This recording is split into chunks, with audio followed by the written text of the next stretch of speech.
आनंद भैरव तेरो नाम, इसका क्या मतलब? काहे को आनंद भैरव बोलने को लगाए? जो हुक्म को मीठा करके लेता है उसके लिए भगवान का भैरव स्वरूप जो है, खतरनाक स्वरूप है, वो भी आनंद देने वाला स्वरूप हो जाता है, वो भी आनंद देने लगता है। तो दुख और तकलीफ जिससे दुनिया घबराती है, जिससे दुनिया रोती है, उदास होती है, उसी दुख में बाबा का बच्चा आनंद बनाता है, आनंद में रहता है उनकी दया से, अपनी करनी से नहीं, उनकी दया से। अपनापन कहीं नहीं लाना, अपनापन लाए तो फिर तो तकलीफ ही तकलीफ है। उनके भरोसे रहकर उनके हुक्म को मीठा माना तो फिर आनंद ही आनंद है। फिर आनंद भैरव का भजन होता है, अंदर भी भजन होता है, बाहर भी होता है। संसार में रहकर भी आनंद भैरव ही अनुभव होता है। खाली बोलने में नहीं, जीवन में भी आनंद भैरव का अनुभव होता है। इसको अच्छी तरह से समझना है। हर जीव पल पल या इस जगत को गंदा कर रहा है या इस जगत को पवित्र कर रहा है। यदि हुक्म को हम मीठा करके ले रहे हैं, सिमरन में रहते हैं, शरणागति में रहते हैं, तो हम सारे जगत को पवित्र कर रहे हैं। और यदि हम हुक्म को कड़वा करके ले रहे हैं, उदासी में रहते हैं, तो जगत को गंदा कर रहे हैं। शरीर छोड़ते समय ये ही रिकॉर्ड देखा जाता है कि ये जीव संसार में आया, इसने जगत को गंदा किया कि पवित्र किया। यदि हम हुक्म में रहे, आनंद में रहे, तो हमने संसार को पवित्र किया, संसार को आनंददायक बनाया।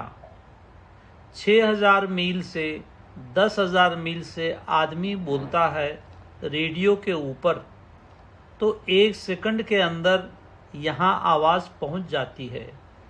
ये आवाज़ हज़ारों मील 1 सेकंड में जाती है। जो हमारे मन के विचार हैं, इनकी स्पीड तो उससे भी तेज है।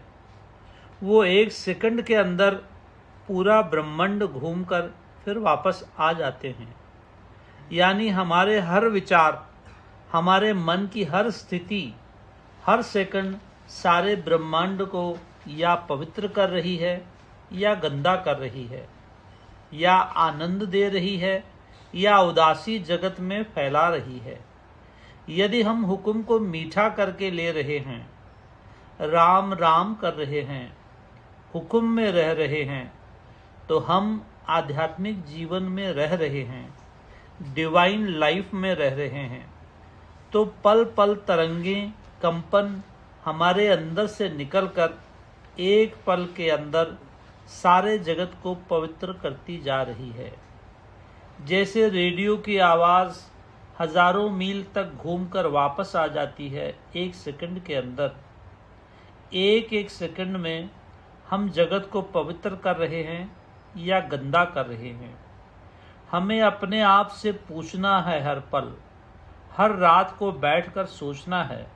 आज का दिन ही नहीं बल्कि हर पल हमने देखना है, क्या इस पल इस जगत को पवित्र कर रहे हैं कि अपवित्र कर रहे हैं।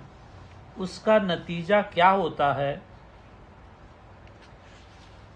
यदि ज़्यादा लोग गंदगी फैलाने वाले हो जाएं, तो जगत में तकलीफ़ें ज़्यादा आती हैं, बीमारियां आती हैं, भूचाल आ जाते हैं, लड़ाइयाँ हो जाती हैं और तरह तरह के रोग होते हैं। तो हम खाली अपने को ही दुखी नहीं करते, दूसरे अपने बहन भाइयों को भी तकलीफ देने का कारण बन जाते हैं। यदि हम हुक्म को कड़वा करके लेते हैं, दुखी रहते हैं, उदास रहते हैं, हुक्म में नहीं रहते, और भगवान का भजन नहीं करते, उदास मन से भजन वैसे भी नहीं होता है। वैसे भी हम उदासी छोड़ते हैं तो हम खुद ही उदास नहीं होते, सारे जगत को भी उदास करते हैं।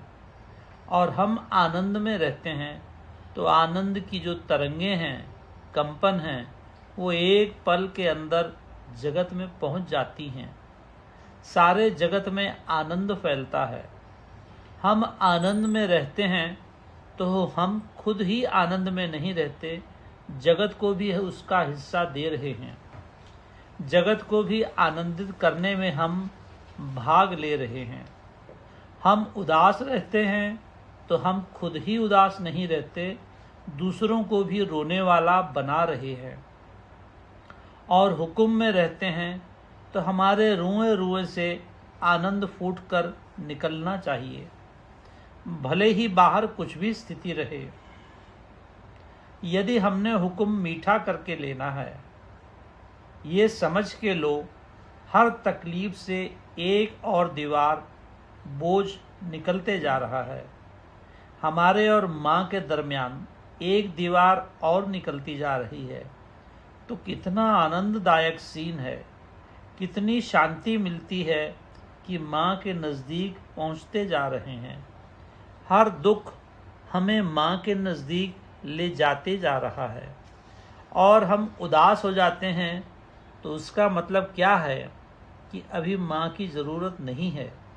हमें पता है हुक्म कड़वा करके लिया तो माँ नहीं मिलेगी, माँ की नाराज़गी आएगी। हमें माँ की ज़रूरत नहीं है, हमें दुनिया चाहिए, अभी संसार चाहिए, अपनी वासनाओं की पूर्ति चाहिए, अभी माँ नहीं चाहिए। इसको समझना है। हंसते हो कि नहीं भाई सवेरे उठकर? मैंने बोला सबको सवेरे उठकर 5 मिनट पहले अच्छी तरह से हंसना चाहिए। जो हंसता नहीं है वो पापी है, मलिन है, मन उसका गंदा है। मन शुद्ध हो गया तो अपने आप हंसी निकलती है, रोकने से भी नहीं रुकती। अब मैं यहाँ ऊपर बैठा हूँ, हंसी रोकना चाह रहा हूँ पर मेरे से रुक नहीं रही है। यहाँ बैठकर हंसना नहीं चाहिए, कुछ बताना चाहिए पर रुकती नहीं है। और मन मलिन है, गंदा है तो हंस नहीं सकते। खुश रहना साधना की सफलता की निशानी है। खुश रहना मतलब बाबा हमें ठीक रास्ते पर चला रहे हैं, बाबा ने हमें ठीक रास्ते पर लगा दिया है।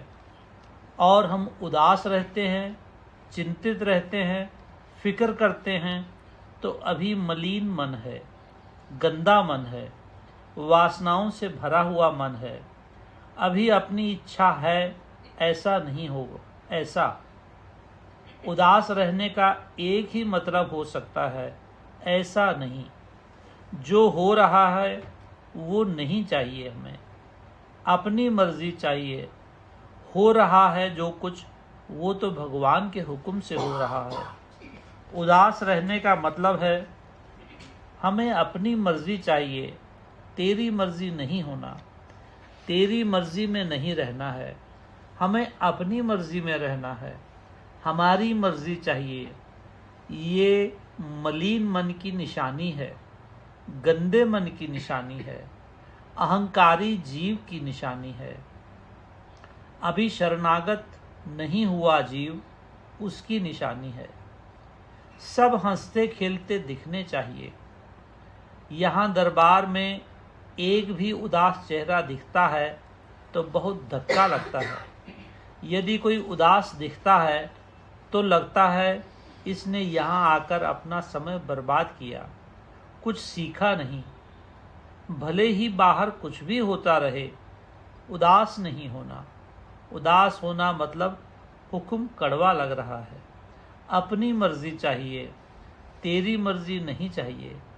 ऐसी तेरी मर्जी नहीं चाहिए तो फिर कुछ सीखा नहीं, इसी को समझने का है। ऐसी प्रार्थना गलती से नहीं करना। किसी ने गलती से भगवान से ये प्रार्थना नहीं करना कि हमें जल्दी दुख दो, हम तेरे को पा लेंगे। ऐसी प्रार्थना गलती से भी नहीं करना। हुक्म में रहना मतलब हुक्म में रहना। जितना दुख मिले उतना ही सहना।